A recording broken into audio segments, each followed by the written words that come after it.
Gen X grew up on late-night warnings. It's 10 p.m.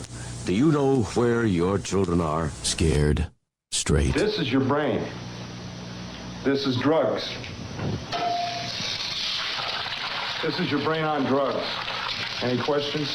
And were inspired by movies that defined a generation. We were all pretty bizarre. Some of us are just better at hiding it, that's all. Hey, Doc, we better back up. We don't have enough road to get up to 88. Roads? Where we're going, we don't need roads. I feel the need for speed. We found our attitude in comedy. I'm Gumby, damn it. You see that sign? No shirt, no shoes, no dice. Right. Learn it. Know it. Live it. And our identity in pop culture. I want my MTV! I want my MTV. I want my MTV. What you talking about, Willis? Keep your feet in the ground and keep reaching for the stars. This is Gen X Men with Bill Rowland and Gary Dollarhide. Life moves pretty fast. You don't stop and look around once in a while, you could miss it. All right, welcome in everyone. Bill Rowland here, Gary Dollarhide there. Welcome back after the week off. It was fun. It was nice. Everybody's celebrating different things. Oh, yeah. Well, it was just a long week, work and events that were planned, and we could get our schedules right. But, you know, and here I am in week 2, so we're kind of squeezing this one in because it's the same. I covering for people who are on vacation, and it's just a mess scheduling. Well, it's it's the summer. That's the way it works. I mean, I had the birthday last week, so we had a couple days there where I had stuff planned that I couldn't get done. But I have to thank everybody because I was like, all right, well, we can't just not put out an episode. So we were just like, hey, let's go all the way back to episode number 2 when we did One Hit Wonders of the 80s. And I was like, hey, you guys, if you're bored, listen to that. Good summer listening if you want to go over and check out the Spotify playlist. And lo and behold, again, we know we don't do huge, ginormous numbers. It's fine. 118 more people are like, oh, you know what? I'll check that out. So I was like, cool. That episode's almost up to 200 now. So thank you for everybody who tuned in or retuned in or watched it again. Awesome. Appreciate it. Do we get to add those numbers to the original 2 weeks and make it whatever that number would be? It's up to like 188 views now. So I was like, all right, cool. Maybe we can push it to 200. It'd be our second video that goes over 200. So yeah, I like the music talk. Yeah, absolutely. Speaking of music talk, by the way, while we were out and about, you got to go see another 80s adjacent, I guess if you would call it, concert. So please give us a quick review before we get into this week's topic. It was the Romantics as the opening act. What I like about you. Yes, and there's a weird story to that. We'll come back to that. Love it. Oh, no, let's go there. So I was thinking, we'll just go late. I don't really care because I could only think of What I Like About You and Talking in Your Sleep. Yeah. And there's one more. Their whole album from, I think it's 83, is tremendous. Yes. So I was just like, whatever, we get there, we don't. Come to find out there is one original member, the lead singer. So he owns it lock, stock, and barrel since 1977. Wow. And, 50 years almost. Yep. But the funny part was just looking back, like, tell me about the Romantics, because I remember when they had funny hair, they kind of doing the Flock of Seagulls thing. So What I Like About You was not even one of their big hits. Like, it topped out at like 49, I think it said. Like, it didn't really get up there, right? Really? Okay. But it is their cash cow because the licensing and the royalties of it being used in commercials and shows and everything else makes it the cash cow for them. Okay. But double check. Like it said, I believe you. Yeah. Is it Wally Palmar that's the last one around? Okay. He's the lead singer, still out there cranking it. All right. And that was my worry because, some of these acts, I mean, these people, they're in their 70s now. And there's certain musical genres does not lend itself to be that age and still trying to be out there being a rocker. Oh, how about this? I nailed it. 1983, their album In Heat went to number 14. It was their biggest selling album. I nailed the year on that and everything. I knew it. That's why you do this. You're good. All right, single. Yeah, here you go. The single I'm looking. So that would have been. Talking in Your Sleep is the one that crushed. Yes. Yeah. That was the big one, right? Yep. At least chart-wise. Yeah, But what I like about you, you're right. 49. Correct, but we all know it. We can all sing it. And like it went on to say that based on the royalties and everything else, that's why that song has just had such a long existence, and it's their moneymaker. I mean, really, they didn't have much else. Beyond, I think 1 in a Million was the other one. But yeah, 1 in a Million was top 40 in the U.S. But nothing else. Yeah. Nothing else. They just kind of went away. So crazy. But they did. I mean, it was number 1 in Canada, Talking in Your Sleep. But yeah, I just remember that they had that one album, and that was pretty much it. And I was right. They don't have much else going on. But I love them. I love that album. That In Heat album is fantastic. Nothing else really charted, but I love that album. It's great. Makes me want to go download it from Spotify now. Maybe we'll help get them a few more downloads this week with this show. Maybe. Who else? And then next up, Christopher Cross. Sailing. Yep, Sailing. Yep. Think Laura. I mean, he has a catalog, right? I mean, I know his stuff. Not Running with the Night. Oh shoot, I'm blanking. I've been driving all day from Quebec, so right. Gotta give me a listen. But he had a catalog that you're like, okay, he's going to be able to put out a good show. And he's 75. Yes, he did. No, he's 75. Yeah, turned 75 in May. Wow. You know, there's always the joke that, MTV killed him. I'm not sure if that's entirely true, but I think if you go back to it, he was not designed for MTV. No. His music was not designed for it, and back then, I think he was a little bit heavier. He didn't have a look that was going to translate to MTV. They want to be rocking, upbeat, modern, and here's Christopher Cross, and I'm sure he's no different now than he was then. He comes out, T-shirt with a vest, his hat on. Hello, I'm Christopher Cross. Right. Right, and he's accompanied by a saxophone player, a drummer, a grand pianist, and 3 singers.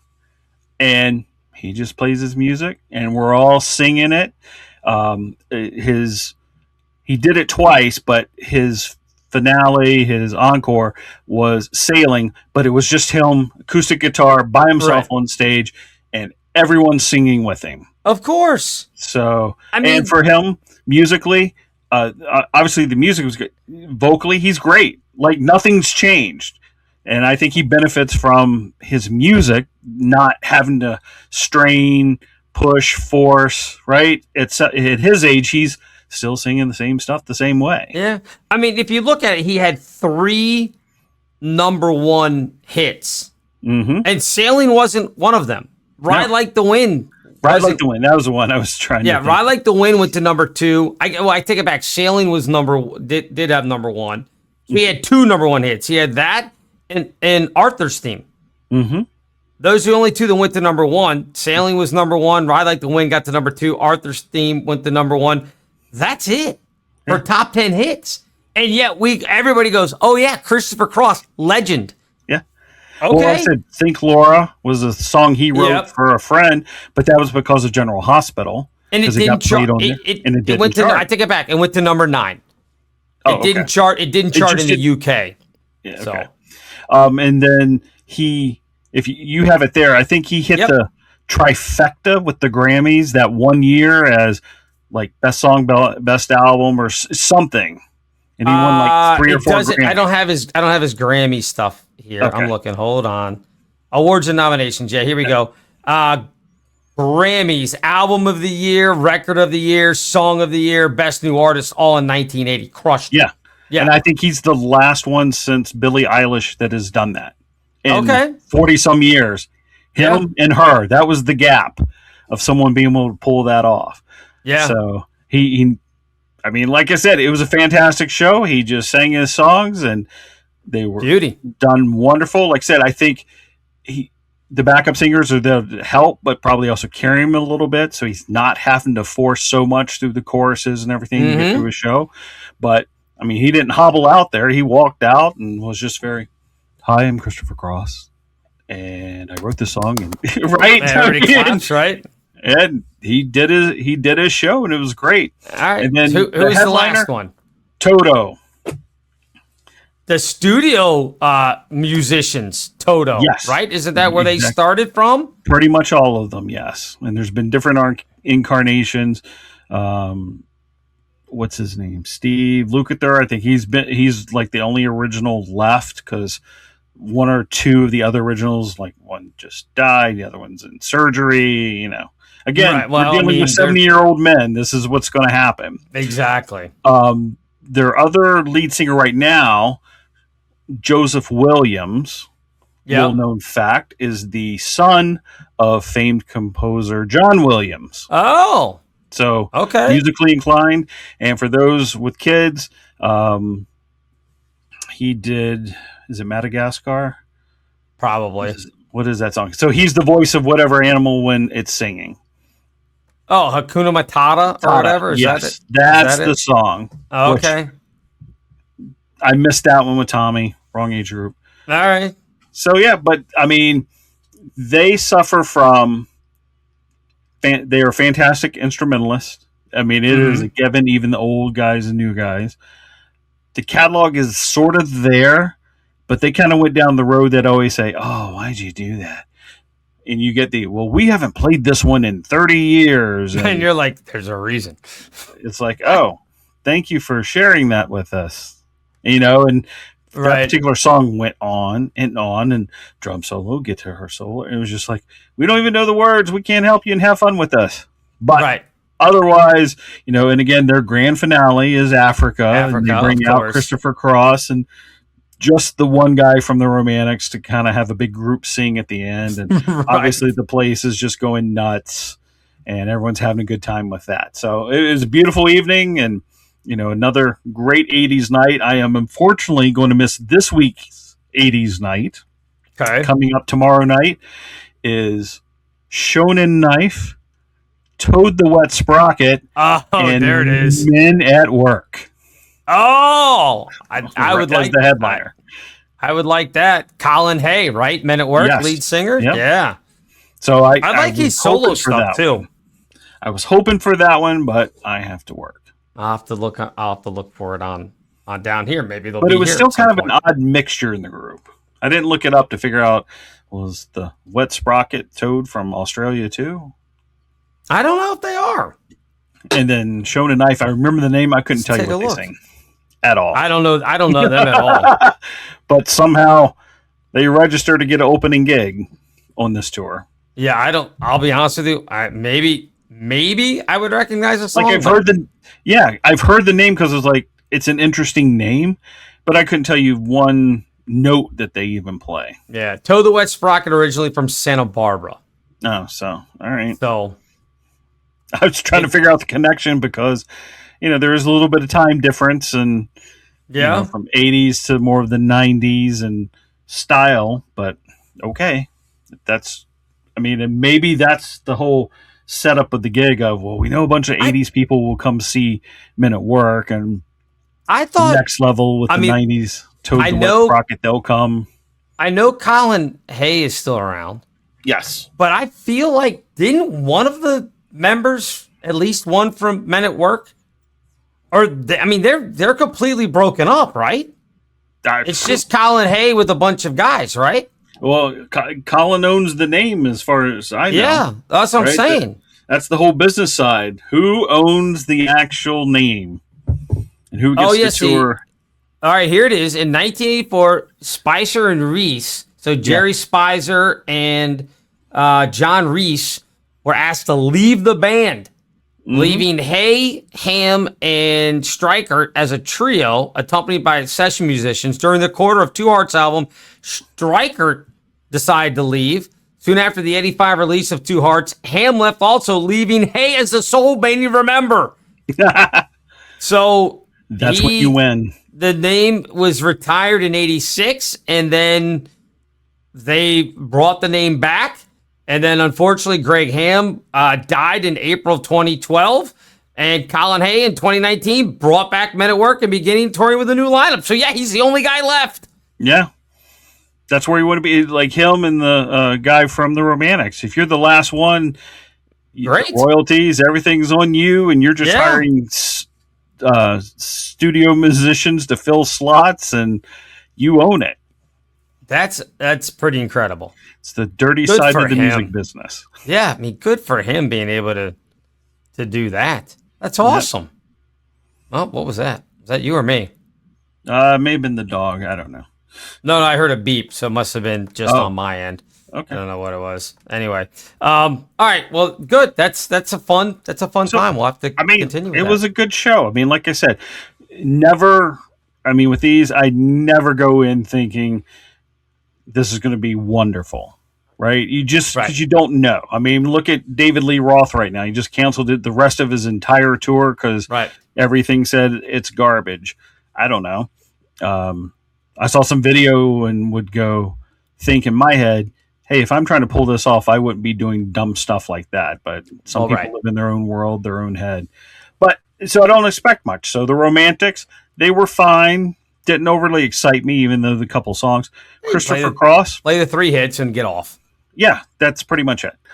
Christopher Cross, amazing. Did his thing. Even the songs, and I think it's because of the weather and everything, like even the ones you didn't know, you were just there having a good time, right? It's all in that vibe, as they say nowadays. Yacht you rocking. just enjoyed it, right? Yeah, you're yacht rocking. And people still like the Pink Flamingo, evidently. And then with Toto, kind of same thing. You kind of suffered through the one or two, but they did the rest of the catalog that you know and you sing with, and you go home happy.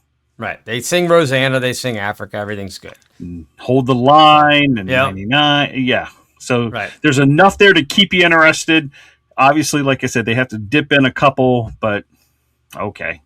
Very they good. probably get to their, I think it was about 90 minutes. So they probably had to get those extras in there to kind of fill that time to stretch it out. Validate the contract. There you go. There you go. All right. Well, let's get to what we were going to talk about this week, and this could be an interesting episode because in pre-show conversation, you're like, I don't think I had any of these things. So one of the things we would talk about, and this is why I thought about this to bring it up, because I don't know if you've seen, because you're not on social media as much, that all these, I'll call them millennials. I'm going to throw it right out there. It ain't us. It ain't Gen X people saying this. All these millennial parents are now like, oh, I wish I could go back and have my kids do a 90s summer like when I grew up. And I sit there and go, no, you don't. Because what you want to do is supervise your kids having a 90s summer, when in reality, nobody was supervising us. No. Now, we were, by the 90s, we were beyond having a 90s summer because we were in college. And then later in the 90s, working.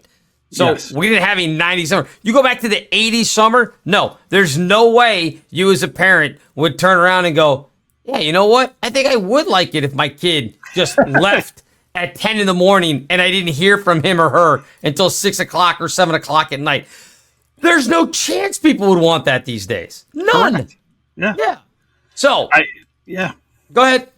Oh, I was going to say, I mean, my summer is slightly different being out in the middle of nowhere, but we would, when we moved to where there was other houses and kids, it was, have breakfast, get out. We'll see you later.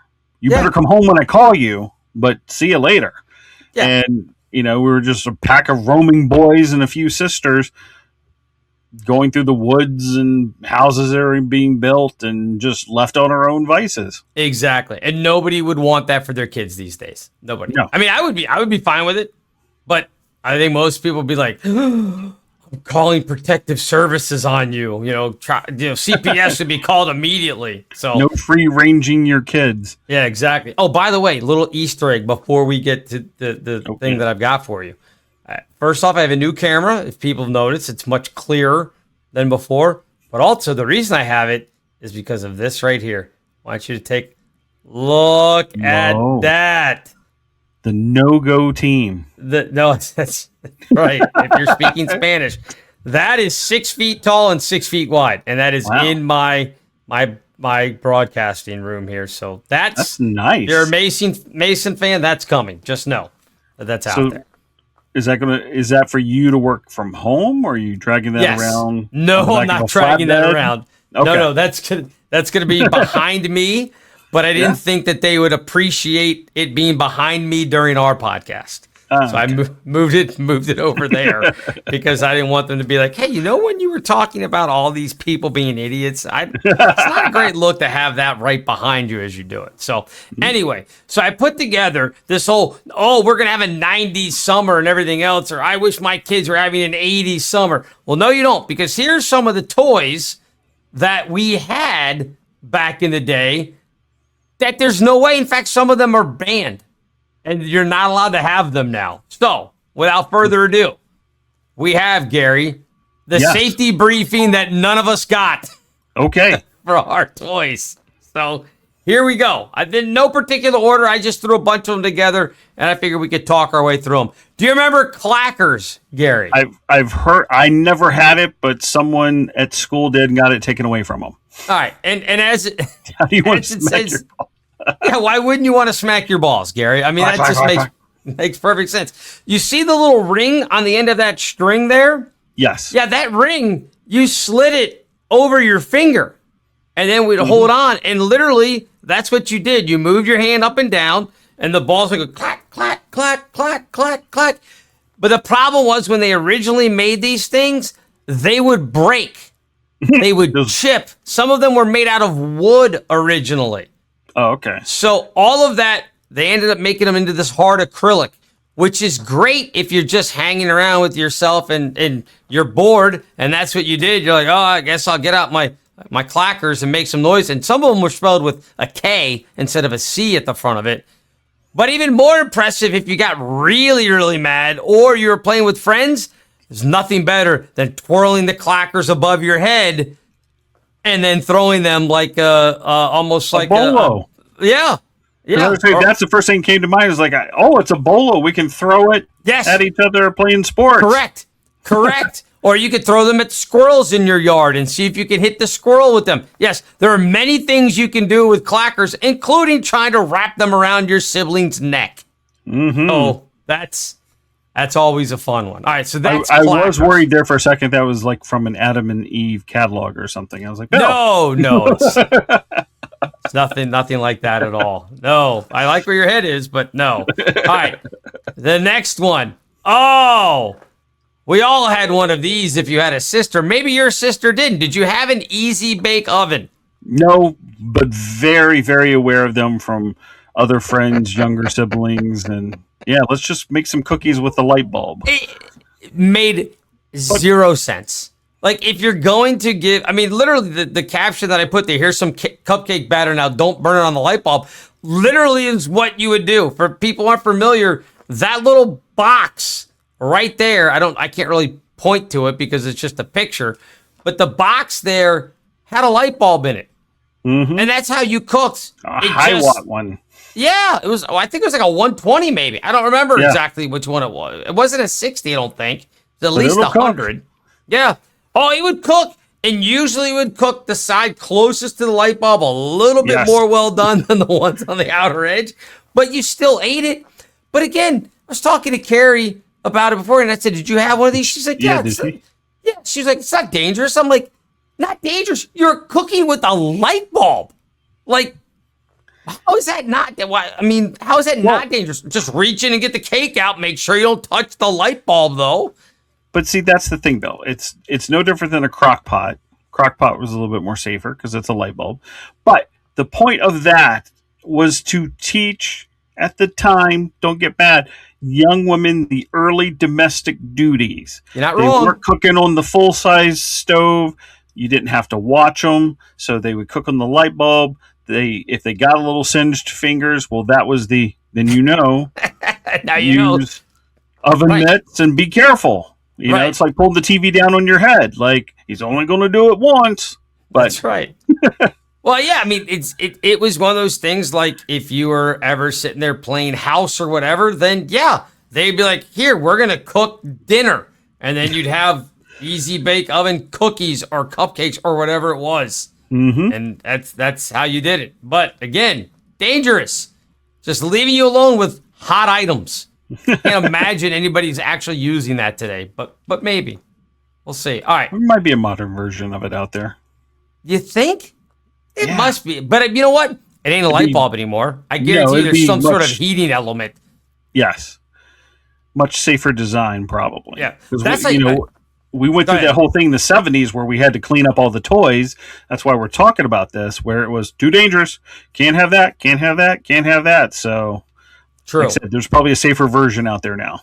I would think so. USB charged. Yeah, probably. Yeah, you probably plug it in and all that stuff. I was up today helping Carrie's getting ready for back to school, and they have two 55-gallon fish tanks in their library there. So we were cleaning the fish tanks out because nobody ever does. So I do it once a year in the summertime, a couple weeks before she has to go back. And of course, we have the heaters. I say we. They have the heaters in the tank. And I cleaned them off and everything, and I'm like, do we even know if these things still work? And she's like, yeah, they should. I'm like, okay. And so I was like, well, put the water in first, because you don't want to start the heater without it being in the water because it'll shatter. Like the glass will just get. And I was like, plug the one in. I was like, well, the light's not coming on. So I'm just like holding the bottom of the heater. I'm like, let's see. And I mean, I'm not kidding. In like 5-6 seconds, it got ridiculously hot, like to the point I'm like, that's dangerous. Like, I'm going to put that, like, this is not, because I'm like, oh, I'll feel it getting warm, like, no, it was like almost instantaneous, like hot. And I was like, all right, we're going to put that one down, and hopefully that doesn't boil the fish when we put it into the water. But yeah, it was crazy. Well, I know you know aquariums because I knew all the fish you had. So, yep. So you're saying that was a bad one? It shouldn't be that warm that fast?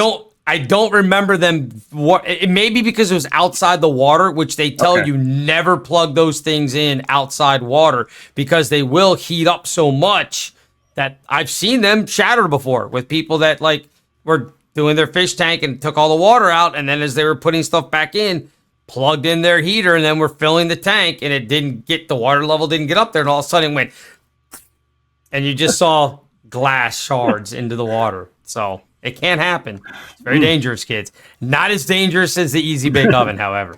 All right, how about this? Did you have bottle rockets growing up as a kid? Were you allowed to have them? I know Virginia, after a while, banned all these things. Anything that flew through the air, you couldn't have anymore. Luckily, I had degenerate neighbors that would buy them all the time, and we seemed to have an endless supply of bottle rockets from the neighbors up the street. We always went to Myrtle Beach in the summer. Aha!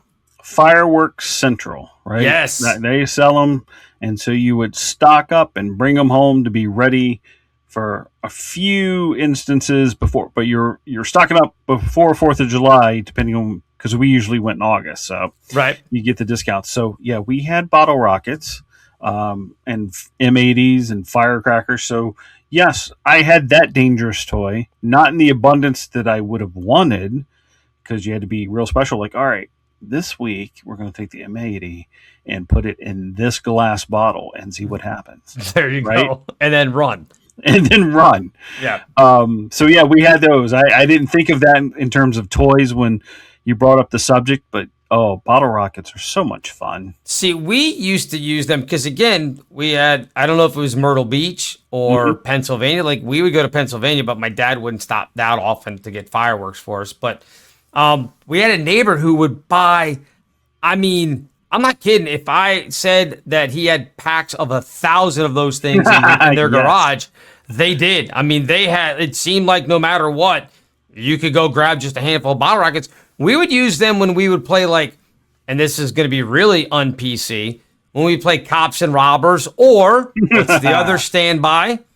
Cowboys and Indians. So if somebody, and we had woods back behind the house and everything, if you had built a nice little fort ahead of time, well, yeah, somebody would get the bottle rockets out and you would start firing them off at somebody's fort to try to get them to jump from, or you'd have the little tiny firecrackers. You just light them and then throw them in a string, and they would crack over your head, or every once in a while one would go down the back of your shirt and you'd get a big burn on your back. Oh, yeah, all that stuff, of course. And you know what? If you came home and had a little singe, that was your own fault.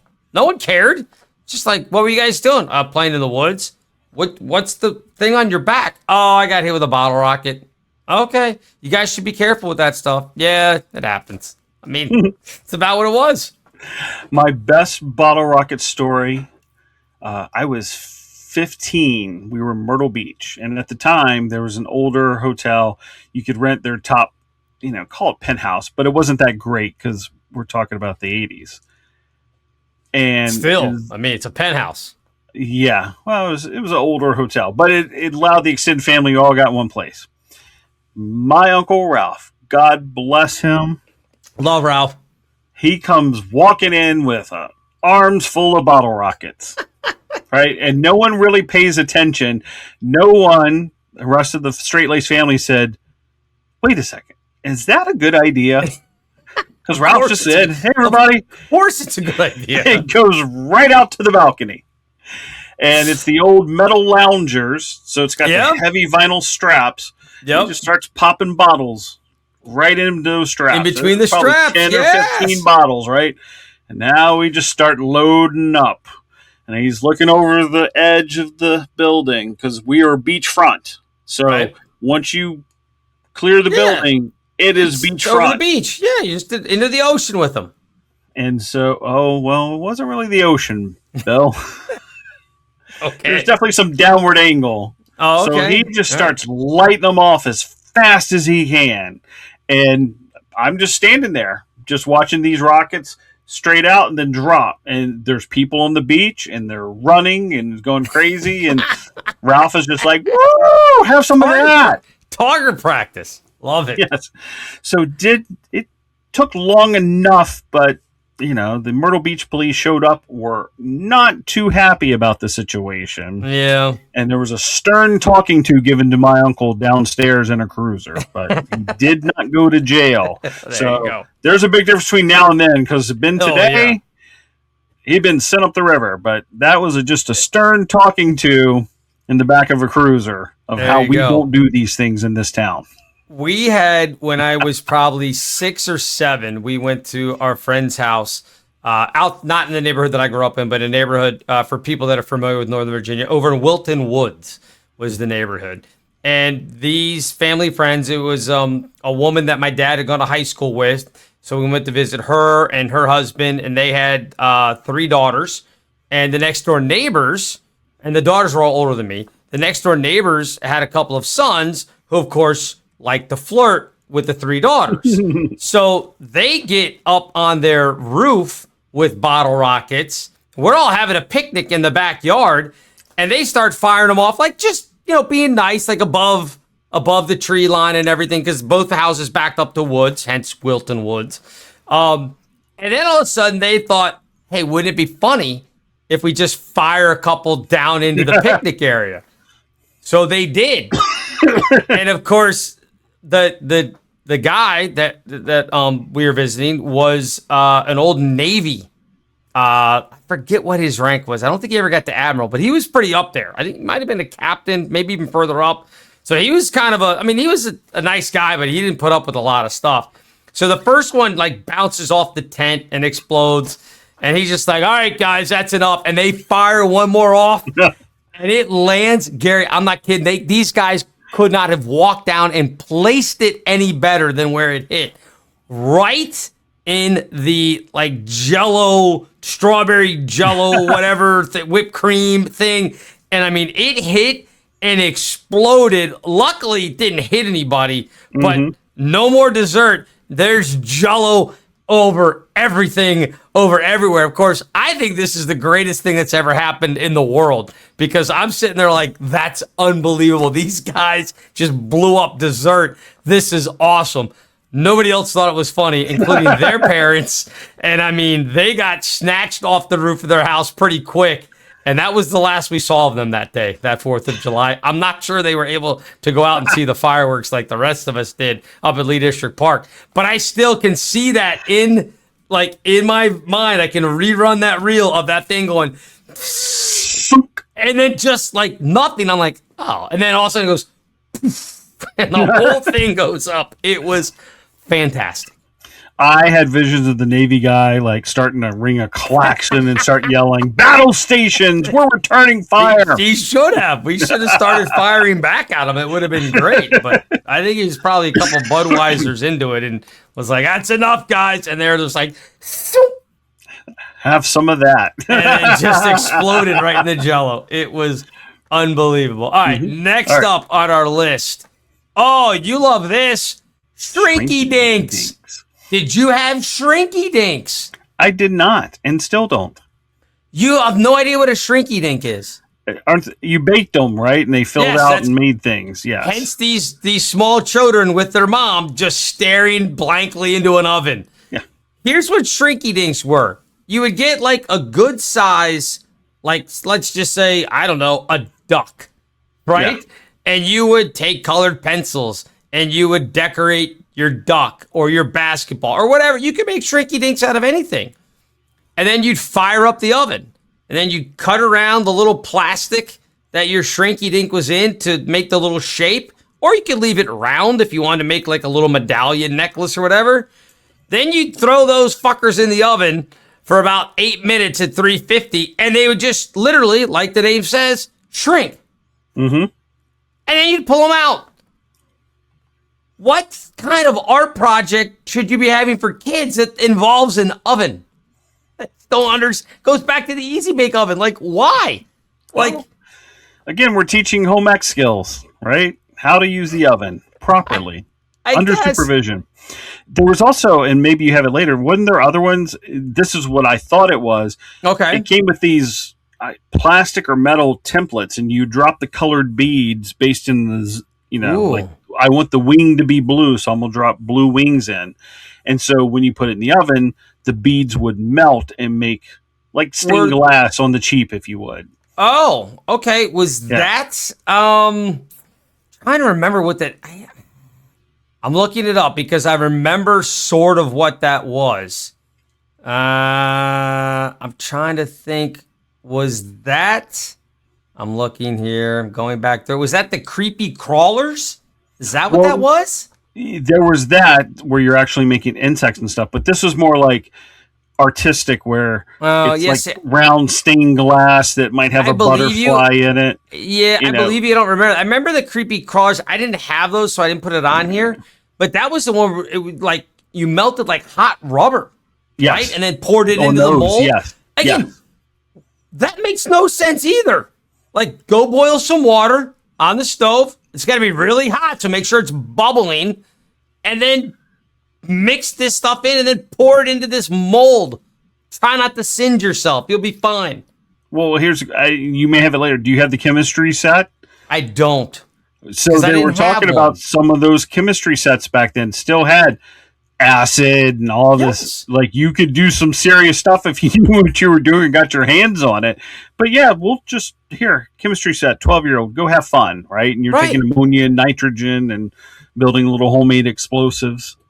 Yeah, it's like later on in the early 2000s when they're like, ooh, look, Mentos and Diet Coke will cause an explosion, and there are a bunch of 80s kids that are like, yeah, we did this, but except we were dangerous with it because if you did it wrong, you could evacuate the entire school. I know because my elementary school had to be evacuated one day because they were messing around in chemistry class, and guys figured out how to make basically. Was it chloride?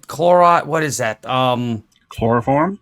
No, not chloroform. To knock out women? No. It was something that they mixed together, and then the odor was like really bad, and it had chlorine in it. Chlorine was part of it, and I can't remember exactly what it was called because I was like in third grade when it happened.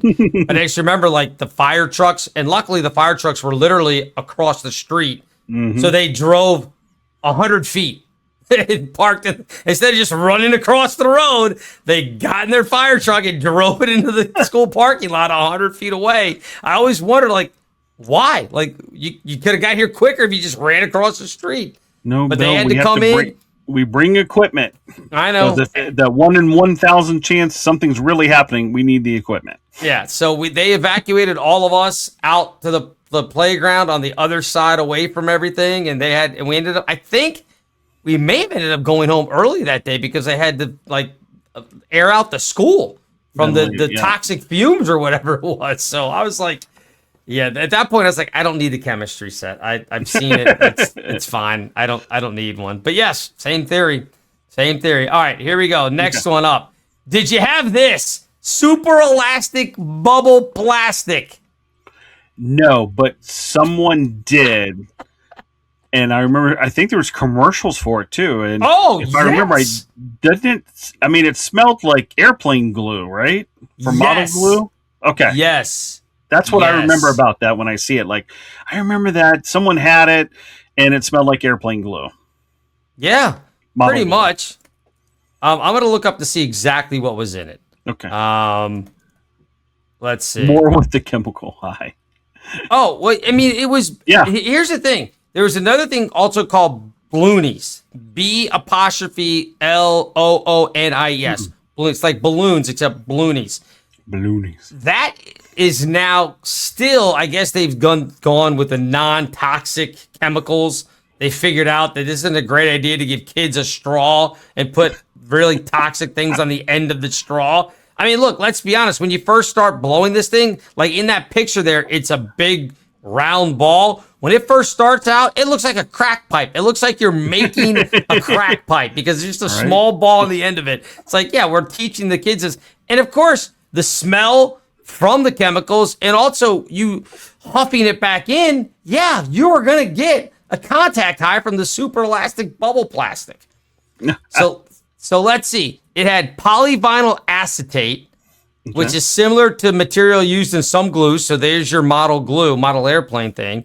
Acetone itself, the strong smelling solvent, also associated with nail polish remover, and ethyl acetate, another volatile solvent plastic softening ingredient.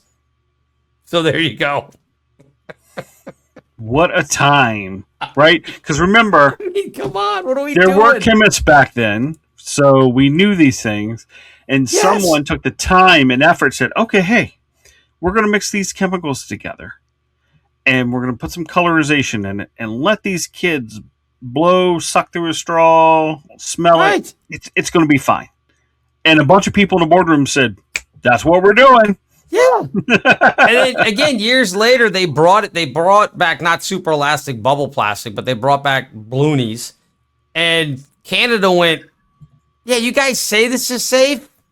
No, it's not. And they banned it in like 2022 or 2023. And the U.S. is like, I don't know, here's 8 more colors. Good luck. Just, you know, like, here you go. I don't know what to tell you. It's fine. So, yeah. Again, for those people who didn't do it, you literally would take the straw and put it at the end of your mouth, and then somebody would take, hopefully a parent, would take it and put the little dab of all that stuff at the end of it. Just you doing that. Yeah, that's dude, that's exactly what it looked like, though. I know, but... And it looks like you're smoking a crack pipe. And they'd be like, okay, blow. And you'd be like... And the bubble would come out, and you're like, this is amazing. And then the people in front of you are like, it smells so bad. They have this headache from this stupid super elastic bubble plastic. It's fantastic. Did you find it? No, our internet's. We're surprised we're still good.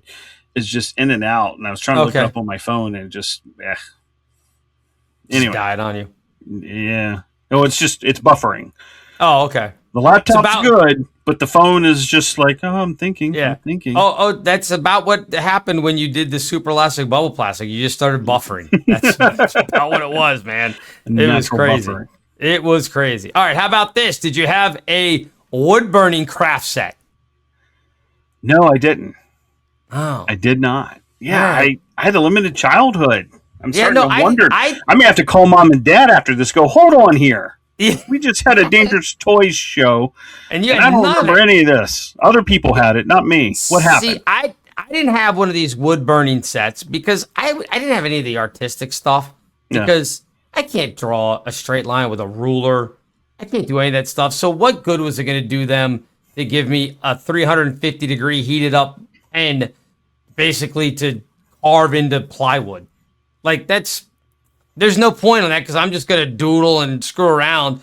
But I do know I had friends that had those things and friends that, any set of brothers that had a woodworking set like that. Again, it basically was you would plug in the pen, pen as they call it, stylus, whatever you want to call it. It would heat up on the end of it so that you could then singe the wood into some sort of drawing that you wanted to do. Well, you know what else you could singe with the end of that pen? Your brother's arm or the back of his neck or anything else if he pissed you off. You know how I know this? I witnessed it. I watched it. So that's why, again, I would never do it myself. All those guys that are in a couple of the black fraternities that do the branding on the arm and stuff and everything, I was always like, yeah, I mean, okay, that's cool. You guys do that stuff. I saw that when I was 8.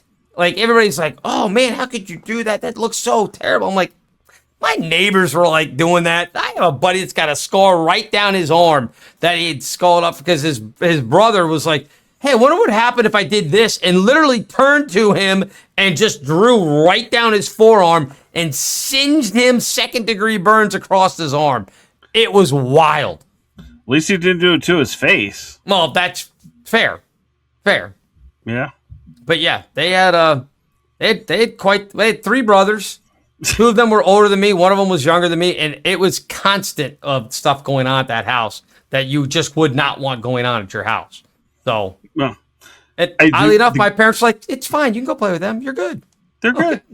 Yeah. No, the guy I knew had it. I mean, he would do some art, but he did it because, I don't know, he liked to sign his baseball bats because he was still using wood bats and little league and street ball. So he liked to put his name on his bat. Right. You weren't going to claim it. Had his name on it. Right. No, it makes sense. He was using what it was intended for. Yeah. My friends, I wonder, neither one of them, and none of them ended up working for the CIA or anything, which would have made sense because they knew good torture devices. Or did they end up in prison? Because that's... No, none of them have ended up in prison either. I do know that. The secondary, like, they're knowing how to survive in prison, right? Gang tats and... I was going to say, they could probably do the prison tattoos. But yeah, again... Why would you give your kid, and this goes along with the easy bake oven and shrinky dinks and anything else that has to do with heat? You're going to hurt somebody with this. That's just the way it is. All right, next one. Oh, you had to have had this. Yes, I did. Yes. In multiple forms. Yes. I didn't realize it was dangerous, though, but okay. Well, I mean, it kind of is. It's gunpowder in a way. Yeah. You could hit it with a hammer. I remember that. Oh, do you remember the rolls? Yes. Not even these little... This thing was great because the little plastic things here, I think these were 8 shooters. You put into the gun and you could literally crank it and pull the trigger and it would go pop, pop, pop. And you get a little smoke coming out of it. It was great. Just like you'd have a regular gun. Then you also had the roll. The rolls. That you could roll out and hit with a rock. Yep. Or whatever. Yep. Yeah. Or usually it was a rock. Yeah. And if you stacked enough of them on top of each other... and hit it nice and hard, you could even get a good flame out of it if you knew what you were doing. Again, that nice red paper. I remember that. It had a nice feel to it. And it smelled really good. Good, yes. But not everybody, did all your friends have these? I mean, this, again, we talked about playing cops and robbers. We had these guns along with, and I didn't put it on the list, BB guns. Did you have BB guns? Oh, of course. I was going to say, these cap guns existed by the time we moved where there was people my age. They were just for noise making. They weren't for cops and robbers, that kind of thing. Okay. Just our age group. BB guns, yes, because we definitely played, one pump only, especially in the fall and winter, heavier jacket, and you couldn't shoot above the chin, couldn't shoot below the butt. These are rules, right? But yeah, one pump BB gun, yes. Oh, see, you guys might have had different guns than we did, because we played 5-pump. Oh, enough to sting, but not hard enough to penetrate. So we played 5-pump, and if you got caught doing more than that, usually everybody ganged up on you. Yep. And either shooting the BB gun at you, or they just come and tackle you and beat the snot out of you. So yeah, there is gang violence, town justice, if you will. I call that socializing, Bill. Well, yeah, right? I mean, look. You were put in line. If you did something wrong, you were put in line by the rest of the group. That was just socialization. Yeah, and parents hated it. No, that's how it worked. You had to keep everybody parents hated the one pump, the BB gun game once ours found out about it. But socialization. You play by the rules or you don't, and you pay the price. Right. Again, it goes back to the forts that I talked about. You would stick your BB gun through the sticks in your fort and try to pop somebody coming by if they were getting close. And if they got hit, you knew they got hit because they were going to flinch, which means they had to go back because they were wounded, and you had to leave from where you were and go back to your base. That was how we played. Those were the rules. Everybody knew. But you also knew that if somebody was able to see where you were and they counted your pumps and you did more than 5, I mean, it was immediate that people were like, hey, he did 7 pumps. That was more than 5. Yeah, everybody's like, that's more than 5. What are you doing? You're going to hurt somebody. And then you'd be like, I didn't do that. You just fired off to the side like, I didn't do 7 pumps. But no, you didn't. Because if you got caught, boy, you'd be in a world of trouble. And you would know if somebody did more than 5 when you got hit with it. You knew the difference between, that was a 3, that was probably a 5. Oh, that was definitely 8. Like, that was way, like, you'd be like, holy smokes, what did I do? And you'd be like, I can't do that. It's not fair. I did have a buddy of mine actually, and this wasn't even playing outside. He was in high school at the time. He was just an idiot. And I could tell him the story. He didn't live in my neighborhood. We ended up going to the same church together. So I was talking about, when we had BB guns, we played 5 pump because at a distance, it's not going to penetrate the skin, but it's going to hurt. And this is when paintball guns were first coming out. And I was like, it hurts a little bit, maybe even a little bit less than a paintball gun hurts now. And so he's got a BB gun in his room. And he's like, so you don't think 5 will penetrate? And I was like, not at distance, no. And he's like, he did like 7, puts his finger on the end of it and goes, poof. And it lodged. Guess what? It lodged in his finger. And I was like, I was like, how dumb are you? Like, this is just stupid. He's like, it's under the skin. I'm like, yeah. No shit. No kidding. 5 probably would have gone under the skin if you put it right at the end of where it's coming out. What are you doing? So we went to the bathroom and pushed the thing out. He ended up having to get 3 or 4 stitches. I'm like, this is the dumbest thing I've ever seen anybody do. So stupid. But again, why would your parents let you have BB guns? It doesn't make any sense. Different time. It was about learning gun safety at a safer level. That's fair. If you think about it. That was the thing. Talking to Kara, because I was like, I had all these things, because she was like, some of the stuff that she's like, that doesn't seem like it's a good idea. And I said, Kara, I grew up with guns in my house, actual guns. I said, but you know what? It was also one of those things if you screwed with any of them, you'd be dead. Yes. My dad would have taken the belt of me and beat my ass, and I would have deserved it for being stupid around something like that. So you learned very quickly not to mess with things that were dangerous and that could really, really mess you up. And that's why we could have these toys, because you knew. Parenting. Yeah. Parenting at its best. Exactly. All right, how about... everybody still has these. Yeah. The slip and slide. And like you said, the missed stumps or the piece of gravel that the rocks to. Yep. Yeah. I just love on this box. It's crazy. People scoot like seals. Was that a thing back then? Look at him go like a. I mean, that's an older box. I mean, that's that's more than us. So older than us. That's probably 50s, 60s, maybe. Yeah. I just know one of my friends' houses. So if you're standing on the road, left side was all flat, went for miles. On the right side, it was houses on half acre, even though they owned more.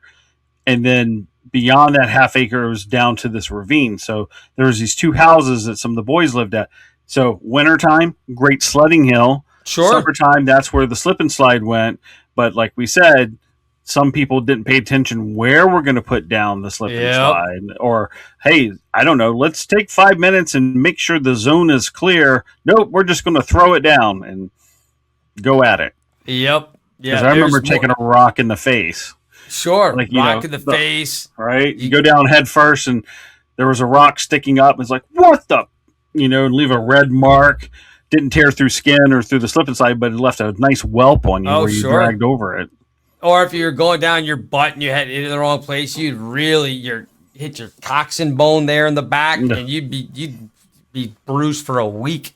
Oh yeah, we only had a couple. I think we only had one neighbor that had the slip and slide. No, that wasn't really a thing in my neighborhood. We had one person that had it, and I just remember same thing. Like, if you didn't go and look, you would end up like you said, shoulder, your butt, whatever it may be. I saw one of my buddies got his heel because he went feet first and caught the rock with his heel. And it bruised it up. I mean, he was limping for weeks after that thing. It was just like, why didn't we? And every time you go, why didn't we look? Because somebody got hurt the last time too. But no, you're just a kid. You're so excited that somebody's going to let you run the hose down this plastic sheet of whatever. And off you went. You're like, all right, let's go. And then like the second person down will be like, I think there's a rock there. And then you lift it up and you're like, oh yeah. Oh yeah, there it is. Let's dig that out. Get that was a taken root. care of. We shouldn't have put it there. Yeah, exactly. Yeah, the roots was the other thing. You'll buy a tree and you're like, oh, brutal. All right. This is the coup de grace. It is. Jarts. And I'm disappointed in putting this picture together that it cut off the end tips, because people that don't know about this would be like, well, what's the big deal? It's just little plastic flights. They look like, giant-sized darts. Well, they were, in fact, giant-sized darts, including the tip, which was pretty sharp. Steel tip. Big steel tip. Now, I know there were plenty of people that got injured, took a jart to a foot or whatever it was. We had them in my house for years, 0 injuries. And one of the games we used to play, because you see there's 2 yellow rings. You would set it, I don't know, maybe 30 feet apart, 20 feet apart, whatever it is. And then you would have your jart and you would stand on the opposite side. It was horseshoes, basically, with darts. That's what it was. If you got it in the middle, it was 3. If you got it just outside the circle, but within a jart distance, it was 1. Yeah, you would measure with the jart. If you got it within a jart length of the circle, that was 1 point. So when you got bored of that, you know what you would do? You'd stand 30 feet away, and your friend would launch that thing over towards you, and you'd try to time it as it came down and grab it out of the air. Did that for years. Never once got hurt. There you go. You were playing it appropriately. Yeah. I think where it got more dangerous was, and I don't remember the exact rules, like you said, 30, 40 feet, where it's more of like a light lob, right? Yeah. It's low speed, not a lot of effort. We all can all see it.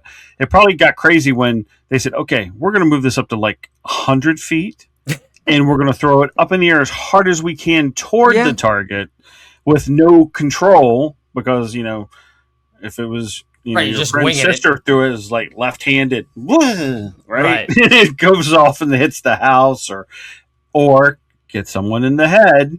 Those things happen. So. Well, I heard a lot of the injuries for this came like you'd be playing in the backyard and maybe somebody had like a 6-foot fence. And if you couldn't see it coming, I guess if you're in the other yard and somebody overshot it, if it landed on you, it was going to hurt.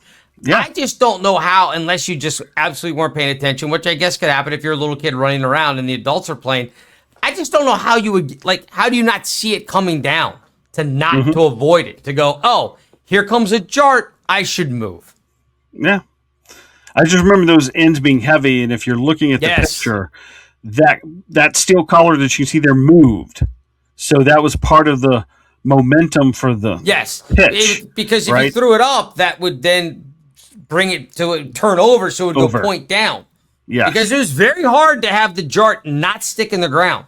Like those things didn't just bounce, because again, no, they went in. They went in. Like it says in there, projectiles from the sky. They did. You tossed it up, that little silver thing, and the flight would spin just like a regular dart. It would spin around the shaft there, and once it got to its height, started coming down. That steel collar would zoop right down on top of the spike thing, the dart end, and it would fly it right into the ground. They did not bounce very often. Yeah. So our similar version, don't know if you guys did this, was the bow and arrow.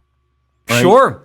You stand in the circle, guy in the middle shoots the arrow straight up in the air, and you all kind of stand there like, where is it? And then decide when to run when no one can visually see the arrow and hope you didn't get hit. Now here's the question, because we had you had the regular, like my dad had a regular bow and arrow. I still have it. It's actually in my mom's basement, but with like, the broad tips and everything else. Are you talking like the wooden kid version bow and arrow? Or are you talking about like an actual bow and arrow? No, not like the compound bows or the higher end. Okay. This was just like the wooden / fiberglass. Yeah, like little at that kid time, ones. the Kmart special. Yeah. Okay. That used the blunt tip arrows, but Right. still stand in the middle. It's gonna shoot hurt. it up. Now, we also had, when I was much younger, the bow and arrows that had the little suction cup ends, Yes, right? I had that. Yes. How long did it take before you were like, you know what? These Take them off. they come off very easy. Oh, And I you did. Figure that out pretty quick, and then all of a sudden there are holes in the plywood in your basement. Yeah, we're shooting bottles and Yep. toward the car. I remember Dad Yep. getting mad about that. Yep. Finding out that the suction cup was off, and here I am shooting at like the truck in the garage and Right. just random things like, can I hit that? Yeah, exactly. Because you're just being a little boy. You're just like, I wonder if I can hit that from this distance. We're exploring. We're learning. That's the way Yeah. that's education at its best right there. Exactly. All right. Did we miss anything in that list? No, because we did talk about the chemistry lab, which I thought was another big one. Yep. Lead paint, too generic, because a lot of the metal toys, it had lead paint. Sure, but I don't remember chewing on any. But see, I was gonna say, but the lead paint thing, that wasn't like our parents going, "Oh, this is dangerous because it has lead paint, but I'll give it to him anyway." Like Yes. you would do with like the chemistry set, where they go, "Well, it's possible he could blow up the house, but what are the odds?" Here you go. Just wear your goggles; it'll be fine. Exactly. Exactly. No, I think that pretty much covers the ones that I would have thought of as "quote unquote" dangerous, because there's stories to some of those. Nothing else sticks out because for lack of better discussion, there was a little bit of the unsupervised time, and then quickly we were into the electronic age. Right. And I think that's where a lot of things changed, especially for us and others. All those Pac-Man, I can play that for 7 hours straight. Do I go outside? Right. No. Right. All of that, ingenuity of, hey, if we take the arrow and we light the end with a ping pong ball, what can we do with this? Yeah, that's right. Forgot about that. I forgot about I had a ping pong table growing up, and anytime they got dented or whatever, you just found a way to make them a weapon. And a lot of times it involved dumping maybe a little bit of kerosene, because we had kerosene oil lamps. When the power went out at our house, you just got out the kerosene lamp and lit it, and that's how you did it. There It was you go. a treat when the power went out, because you were like, oh, we get to light the kerosene lamps. This is great. Like, who wants just kerosene lying around their house? We had them. And my dad had a big can, like you would have a gas can. He had a big thing of kerosene. And I remember in the basement for a while, and then out in the shed once we had that built. But yeah, you would go and take the ping pong ball and fill it with kerosene. And then, or you would take cotton balls and soak them in kerosene, and then put them in the ping pong ball, and then because you'd cut it in half, and then tape it back together, and then light it, and you could fire it, and that was always a blast, because that thing would, with the flame coming in behind it from the cotton ball soaked in kerosene. Oh yeah, great times. I remember one time my uncle, and you have to realize he was maybe 10 to 12 years older than me, wanted to start shooting at the propane bottles. Well, that went over well like, with you the talking family. about the small The little pound green ones? ones? Or the Yeah, the green no, ones, the ones. pound. There was a 20-pounder out there. Now, you ain't gonna do anything with that. Those things are ridiculously But thick. did not make the parents happy, let me tell you, when they found out No. what we were doing. So No, I wouldn't think so. Yeah, the 20. I wouldn't have been worried about you shooting at the 20-pound canister, because those things you can go through hell and they won't explode for obvious reasons, because that's what everybody has for their grills. So you want it to be almost idiot-proof. Yeah, those plastic 1-pound ones though. Yeah, you could probably put a broadhead through one of those. I would imagine it would go through one of those plastic thingies. So yeah, I can see that. That'd be fun. All right. Well, then we've covered it. There's your 90s/80s summer, kids. You'd like to relive all of that, just use some of those toys. That's what we had growing up. Get some lawn jarts, start throwing them at each other. Maybe get yourself a wood burning kit and get your own brand going. You know, just put it right across your chest like a tattoo. It'd be great. Yeah, take care of all that. So. Oh, man. All right, you got any parting words for us? Anything maybe from Christopher Cross or the Romantics? Perhaps I wish. Toto has inspired you. I didn't even go that way. I was going to say, you know, despite the not wearing helmets on the bicycle, the chemistry sets, just go down the list of all the dangerous things. We survived and lived to tell the stories about it. There you go. This is me. This is him saying see you next time. This concludes this episode of Gen X Men with Bill Rowland and Gary Dollarhite. Gen X Men is now off the air.